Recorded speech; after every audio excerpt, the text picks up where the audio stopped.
జీవులలో ఉండే A B అంటే కంట్రోలర్లో ఏ అంటే ఆత్మ అందరికీ ఒకటే. కానీ బి అంటే ప్రాథమిక మనసు వేరువేరుగా ఉంటుంది. శరీరం మరియు ద్వితీయ మనసులు నిర్మించి పెంచడానికి బి ఆత్మశక్తికి సహాయపడుతుంది. జీవి అనేది శక్తికి మనసుతో కూడిన జన్మ.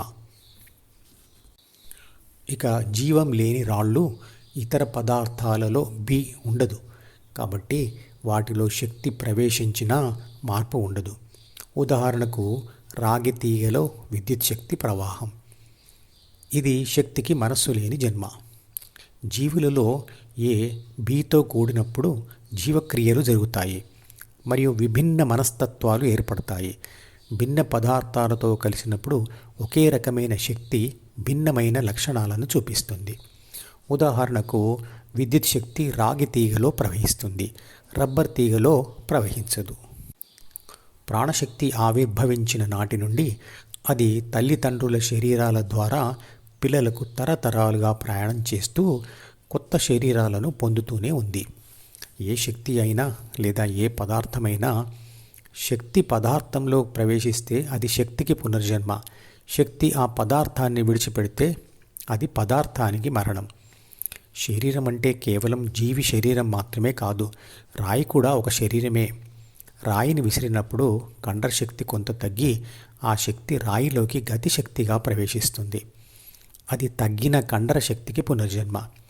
కానీ ఈ పునర్జన్మలో కండర శక్తితో పాటుగా ప్రాథమిక మనసు రాయి శరీరంలోకి వెళ్ళదు.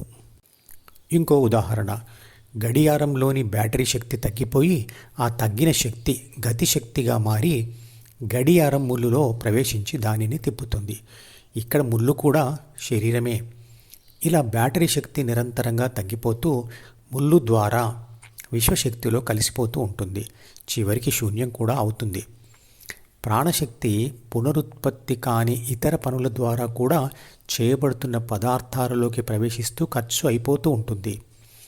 ఇంటిపైన ఉన్న నీళ్ల ట్యాంకులో నీళ్లు మనం వాడుకుంటూ ఉంటే అయిపోయినట్లు. కానీ పునరుత్పత్తి కాని పనులలో ప్రాణశక్తితో పాటు ప్రాథమిక మనసు ఇంకో శరీరంలోకి ప్రవేశించదు.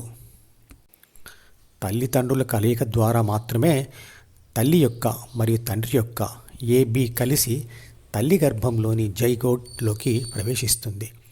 పదార్థము లేదా ప్రకృతి లేదా ప్రపంచం లేకపోతే ఆత్మశక్తికి 3 బాధ్యతల లేదా 6 గుణాల అవసరమే ఉండదు. అందువల్ల ప్రపంచానుభవాలు ఉండవు. ప్రపంచ అనుభవాలు లేకపోతే ద్వితీయ మనసు తయారు కాదు. ప్రకృతి వల్లే ఇవన్నీ సృష్టించబడుతున్నాయి మరియు అదే ఆత్మచేత పనులు చేయిస్తుంది. అంటే ప్రకృతి వల్ల ఏర్పడినటువంటి ప్రాథమిక మరియు ద్వితీయ మనసు ద్వారానే అన్ని ప్రాపంచిక పనులు జరుగుతున్నాయి. కానీ ఆత్మశక్తి వల్ల కాదు లేదా ప్రాణశక్తి వల్ల కాదు అని భగవద్గీతలో చెప్పబడింది.